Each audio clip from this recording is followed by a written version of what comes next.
and welcome to episode 8 of the Gaago Analysis Show. Delighted again for the last 8 weeks to be joined by Seamus Hickey. Seamus, how are you? Hi Noel, long time no see, my man. I think I referred to it before that I've seen you more than my wife now in the last couple of weeks, which is strange. But we won't even get into that conversation because you probably say something we'll regret on. So we had 2 matches the weekend, unfortunately, only the 2. Obviously 2 preliminary games into a quarter-final. We had Cork winning by 9. Offaly obviously got 2 goals towards the end, which were probably deserved on the day, and then Laois and Wexford win that by 12. And you know what, that might be a really good starting point before we get into the clips, because I know that we discussed it when we were there on the day, but your general thoughts on these preliminary games?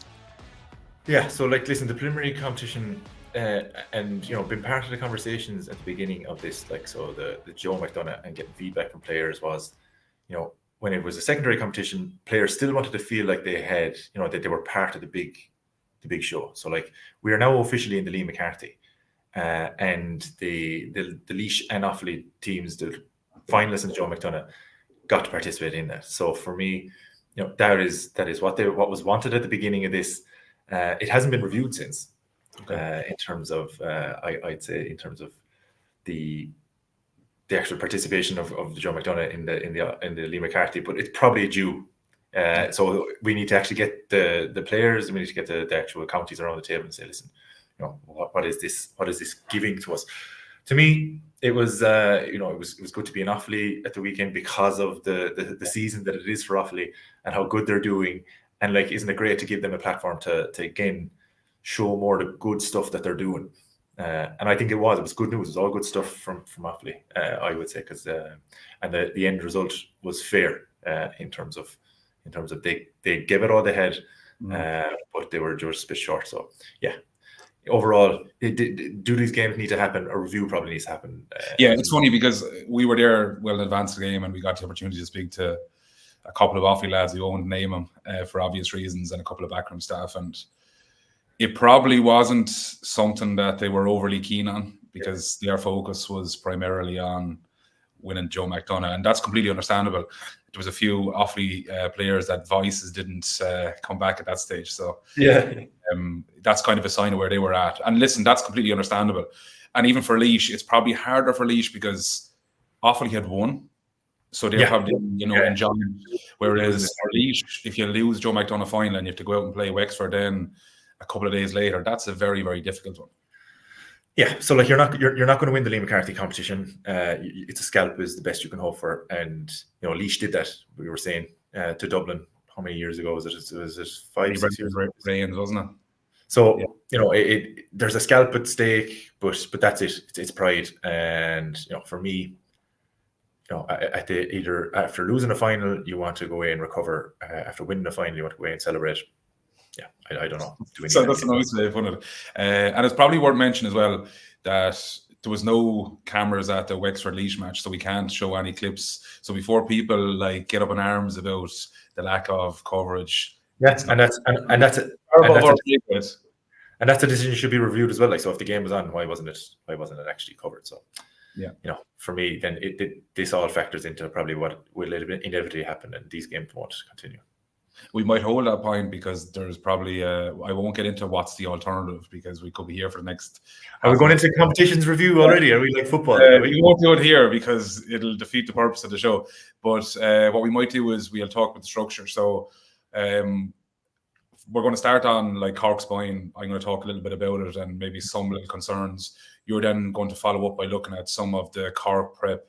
I'll then follow with Patrick Horgan and what he scored, was it 110 or 113 or something along those lines, and you're going to finish off then with a small bit on Cork forwards play, and also you're going to look at a bit what Dublin need to be aware of before they actually go into this weekend's games. So because ultimately this game is pointing to next week when the quarterfinals kick off. 100%. Yeah, absolutely. So with that in mind, we might roll the first one. So I suppose from being at the match, I was slightly concerned how easy Offaly at times got through the centre. No matter what generation you come from playing in any type of GA, the one thing is don't let anyone down the middle. Okay, and at times I felt that Offaly were just let far too easy down the centre. Okay, Dan Burke, fantastic young player, was absolutely everywhere. Gave a great ball in here. You would have to assume he Rob Downey 6'4", Owen Downey behind him 6'4" also. He is in control here, right? Yeah. He either bats the ball in front of him, which he has Tim O'Mahony there, or he breaks it back and Owen has it. Okay, that unfortunately didn't happen. Okay, as a result of that, what you have is Killian getting on the ball. But the big problem for me in this instance is Oisín Kelly was allowed to run from the far 65 with nobody really picking him up. You would assume in this instance where we have Tim O'Mahony, Coleman, and also Sean in this triangle that the communication has to be, Sean, you go to the man, I'll get Oisín. 100%. Yeah. No communication there, and it's bizarre that there's three men there and nobody's picking them up. So it's and like even the worst thing here is we have Mitchell. If Oisín Kelly misses that, Mitchell has the opportunity to score it as well. So we have 4 Cork backs on, we'll say, the 16-yard line, right? And there's actually nobody picking up 2 men, which I found like very strange. Okay, a little bit lax. I don't think that's them all the time, but no, like it's kind of some of the lapses that they've had in the past. But you don't want that to snip into your game, because against Waterford it kind of happened. Against Clare in the second round it happened. So there's kind of, I wouldn't say an issue, but there's certainly a concern for a bit of inconsistency in Cork. Communication and structure are things that generally should never go off. Like, yeah. So here we have Troy. So Troy goes long, right? Again, Oisín Kelly is on the right side of the defender. The defender is obviously leaving him run. Tim O'Mahony appears to be the centre back at this stage, and Duigan realises that. Okay, he takes the gamble and he says, you know what? If Sean O'Donoghue misses this, I'll have it in front. If he misses it, well, then Mitchell will have it inside. Okay, so in that instance, he misses it. Oisín Kelly gets the ball, but look at the amount of room. Like, he has probably 25 yards of room to run into. And even what's worse is you can see on this side, you have Cal and also you have Duigan as options if the ball is passed across. Yeah. Now, again, that should have been a goal. Yeah, and that's tracking back, and that's the mid, like that is your 21, like that's your D, where you would expect there to be bodies to cover you if it does happen. Yeah. But again, it's hard in these games to get up for it and to be tuned in and to be at the peak of it. But they're very, very basic stuff. Like that's like, it's not even senior hurling club stuff. This is probably like intermediate type hurling. Okay, sorry. Again, if we highlight here, we've Rob Downey, who's our centre back. Okay, Duigan is smart. He pulls Tim O'Mahony in towards the ball, right? We have Mitchell getting on the ball and he recycles it really, really well. So just take note of where Tim O'Mahony is now, right? He's coming back the field. Okay, lovely ball back. And we obviously saw in the first clip that this was going to happen. So Oisín Kelly has dragged Rob Downey into space. Okay, in that instance, I'm not overly concerned about the space because that can often happen the way teams are getting dragged in to the bunch. Okay, my issue here is how, I wouldn't say naive, but like how he gets sucked in to Oisín Kelly and gets so tied to him that he allows Oisín Kelly to make the decision and get past him. In that instance, Rob Downey just takes 2-3 steps back and just take the point. Allow him to take the point. Yeah, the only thing that can't happen here is a goal, and that's why you'd stand back. Yeah, and we highlighted how far Tim O'Mahony is out. And he's probably, after running 45 yards from the far sideline, more or less, to get there. And when the shot is taken, he's the closest one to the man. So where is Dickie Dalton? Where is your midfielders? You'll see it here. He is the closest person. So where are all those people flooding back that you would expect it? Like if that was a Limerick, if that was a Waterford, a Tipperary, or any other team, that would have been a goal. Yeah, I can't believe he didn't score that now. But it's ultimately this will define Cork for me, right? So, and we've talked about their attacking ability, and their attacking ability is so good, right? But ultimately, it'll boil down to how they defend, because if their forwards have a slightly off day, then can they absorb that in defence? And with the likes of Mark Coleman looking unsteady, particularly into the second half, Downey's in at 6. He didn't play 6 all year. Was Joyce, and Tim O'Mahony again wasn't fit until the round robin stage. So is this all going to come together? And I'm hoping, like, for Cork's sake, that they do bed this in and that it does settle down. But there's no guarantee at this stage of the year. Yeah, but the one concerning thing for me is it's not like that. Every team is going to give up opportunities, and I understand that. But it was just the ease at how Offaly opened them up at times. And as you said in the first clip, there seems to be no communication. Like, that's a fundamental problem. That if you can't say, "Hey, Seamus, you mark Oisin Kelly, and I'll try and get to the shooter," like that's basic.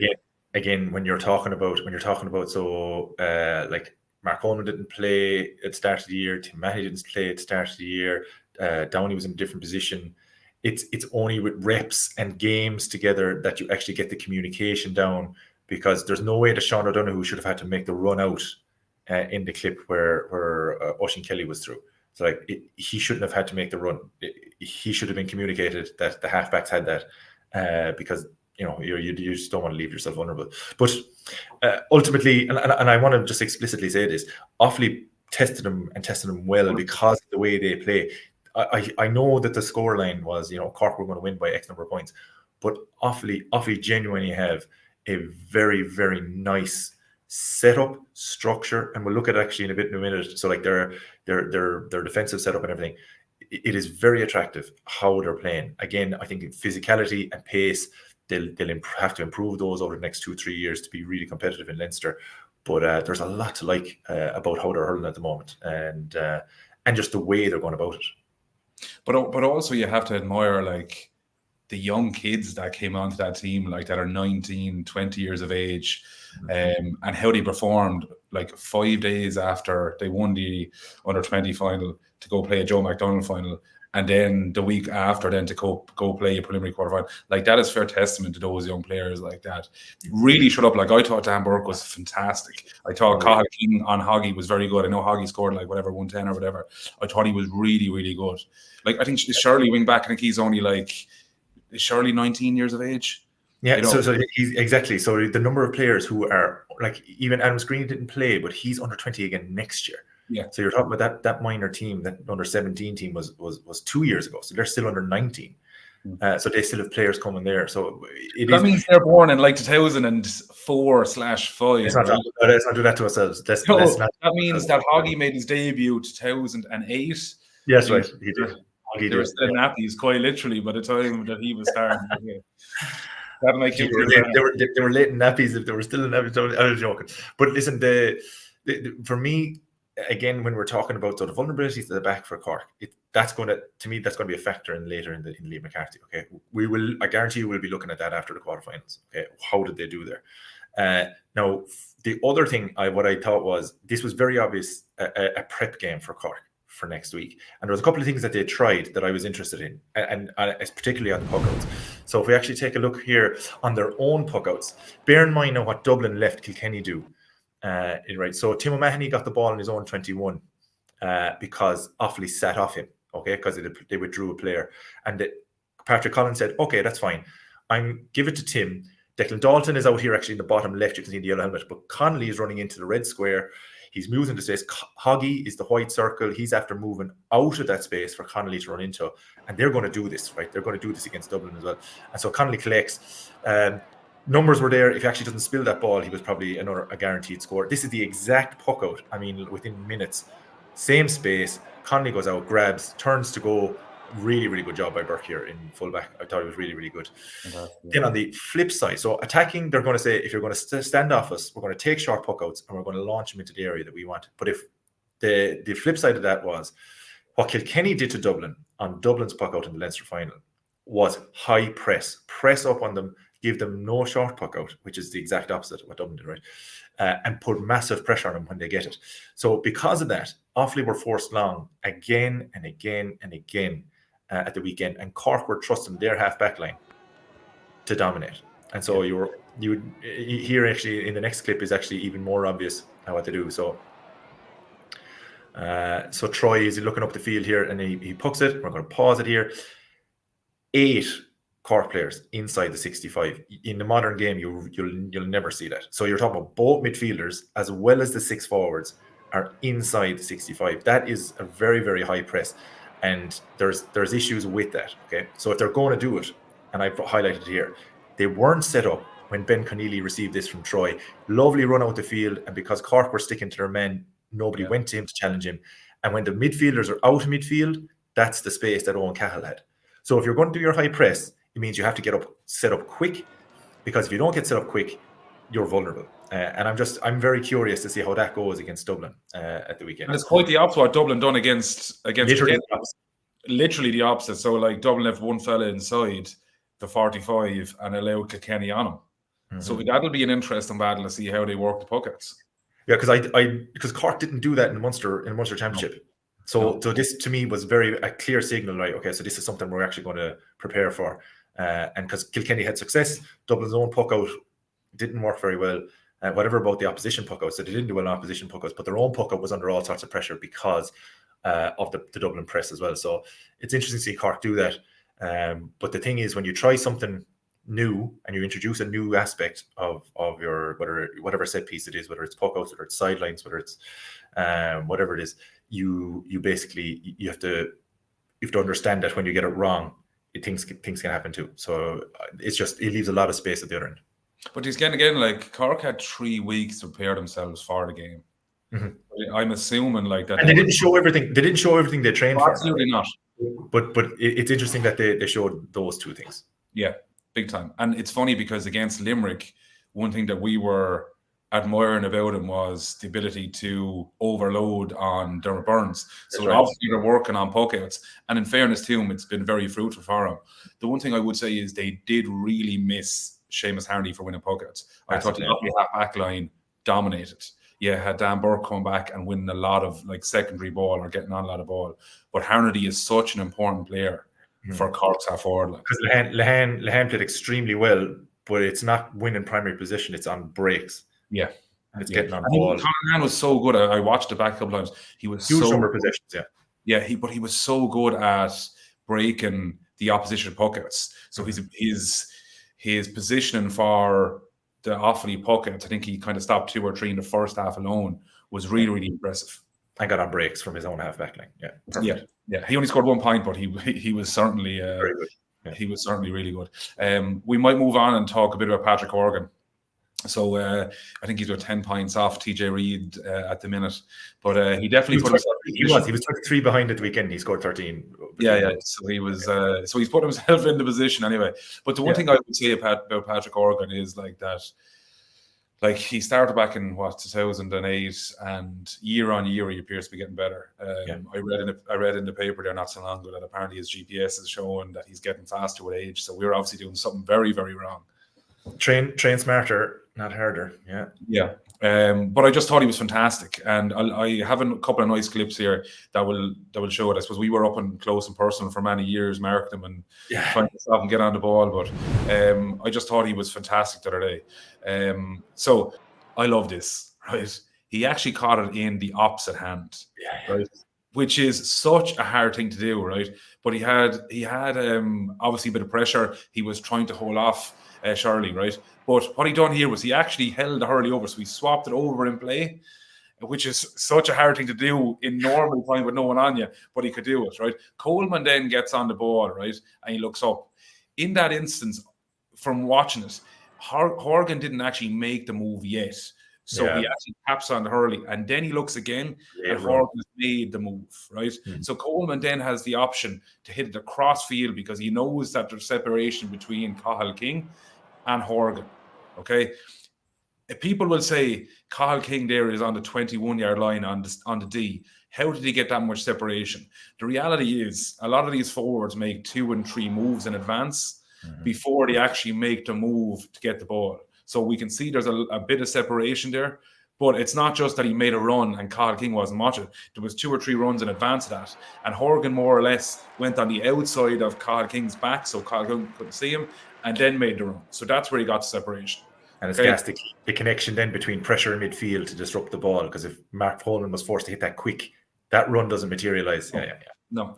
And then we'll see here Collins goes long, and what I love about this one is like, but there's a couple of things, right? We can see Horgan is smart, right? He's judging the flight of the ball, right? He's allowing Cahill King go in front of him, and Cahill King makes the decision. Jason, it goes up too. But if we look at Horgan's body position, right, he gets up higher than anyone else because he's timed it perfectly, right? So he knows where the ball is going to break because he tips it down. But when he hits the ground, look at his body position. He's after turning before anyone realizes where the ball has gone. The ball hasn't even hit the ground yet, and he's after turning to get onto the break. So as he gets on it, look at this. This is just lovely. And a free. Yeah.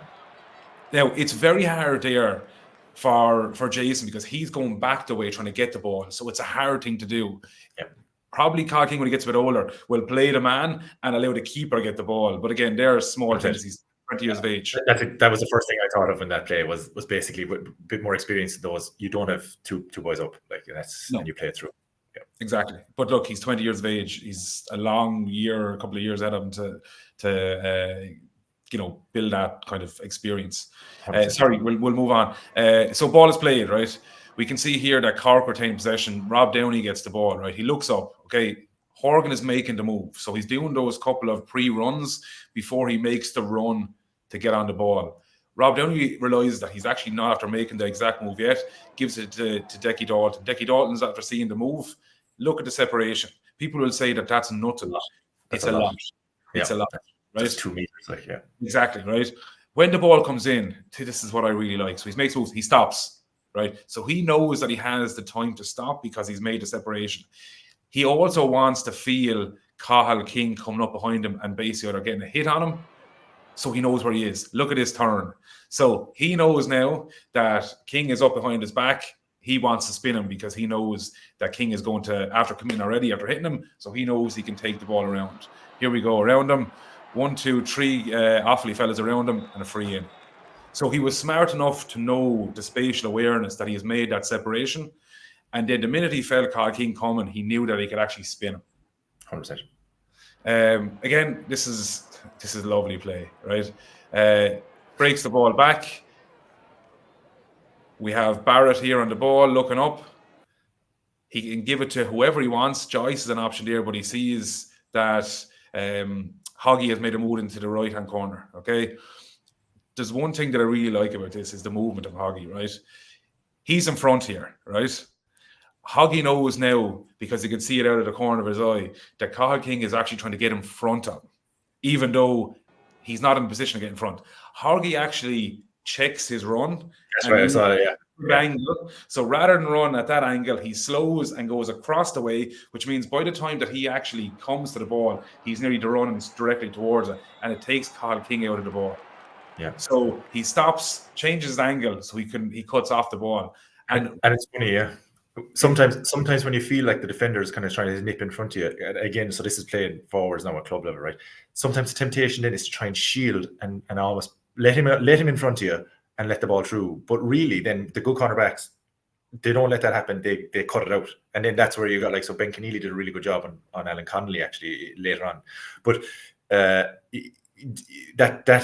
kind of the stimmy, the change of pace, that's class. Like that's to me, that's expertise. Like but even his change of angle, so he was running, like, we'll say, at kind of an angle towards the ball, too, and running. He took like a step or two to the right, so his angle then that he was nearly running directly face on with the ball to cut Cathal out of it, which is such a really cool thing to do.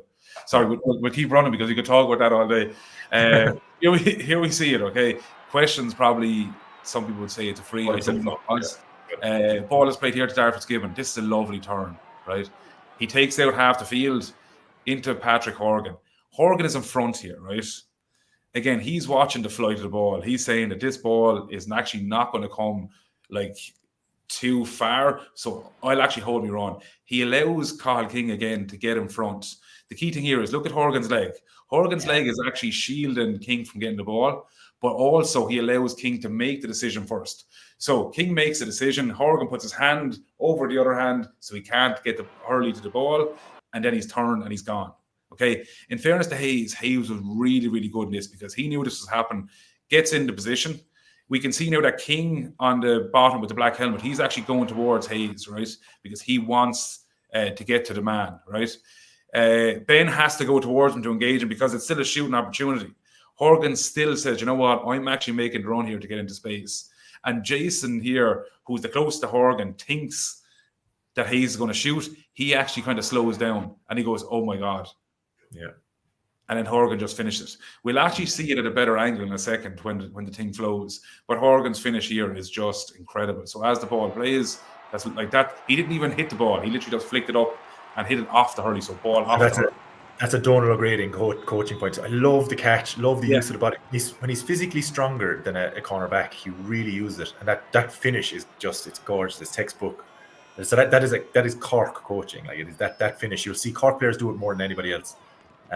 He's that bat, and he's cash money. I love that. He's just. I do see it when he has a size advantage or a physicality advantage on the cornerback. He does use it like to great effect because he has gotten really strong, and I think that separated him when he was from 2014 to 2020, particularly when he this really like this spell of consistent high level performance when he was.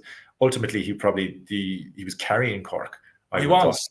And keeping him competitive for about 5 or 6 years. He was just, and it was later in his career, like in his late 20s, early 30s. That to me, like he got physically stronger, and instead of relying on pace, which he doesn't have high level pace, he relied on movement.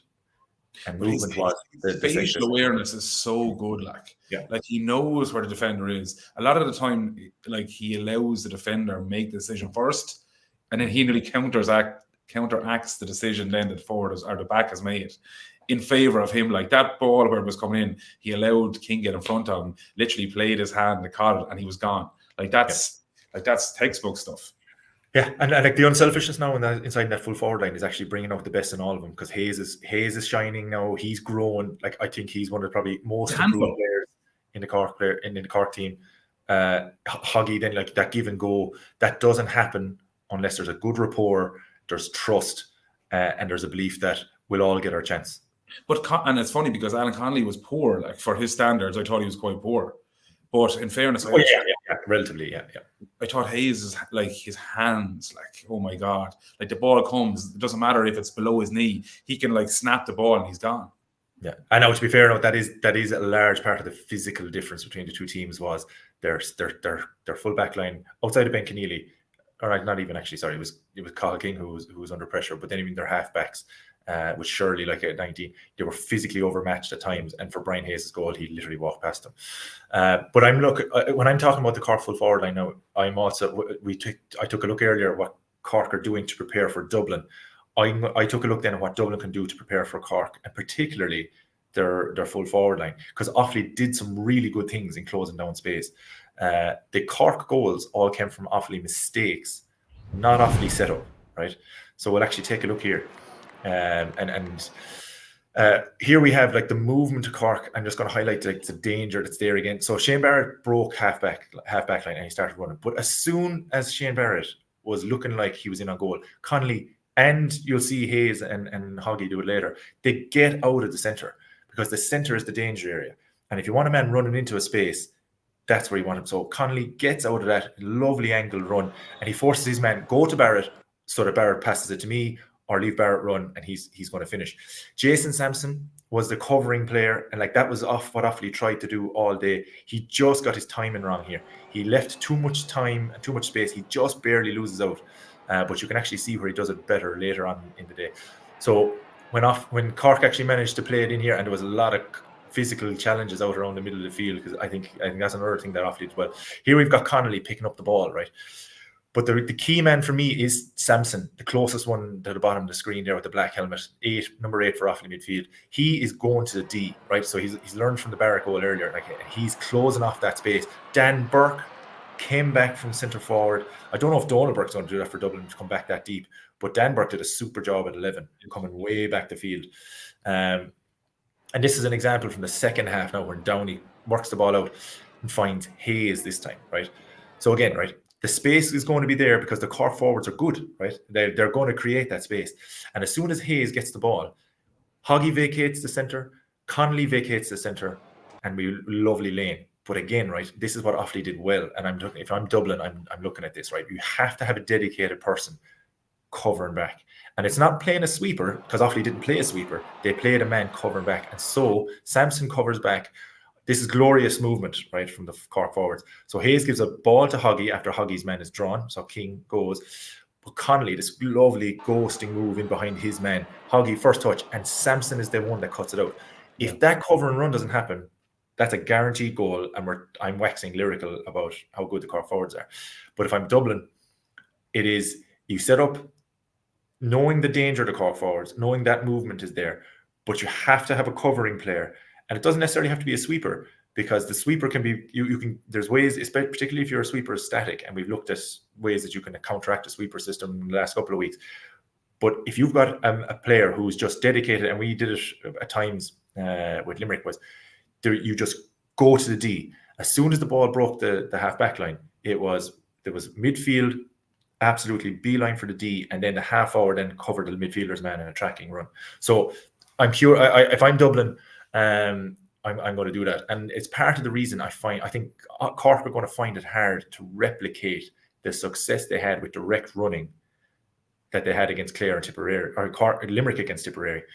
They're going to have difficulty doing that because teams are going to look and are going to find out ways to counteract it. Now it's hard because their movement is it's top notch.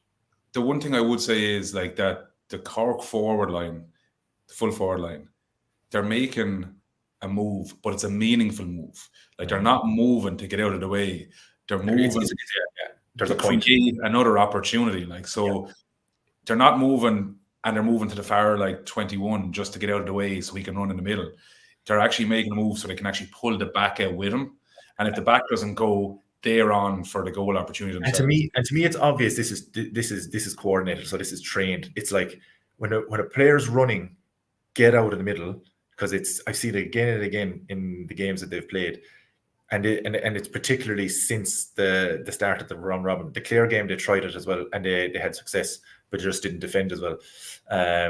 But to me, it's very coordinated. It's a deliberate. It reminds me very, very much of Tipperary forwards. Yeah, I think that to me they're the gold standard for sharing the ball and for movement.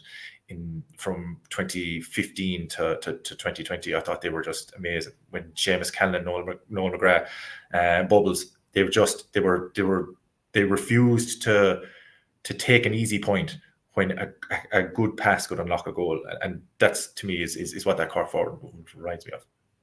So, are you going to give any predictions on the weekend? Listen, I think I'm worried about Shane Barrett.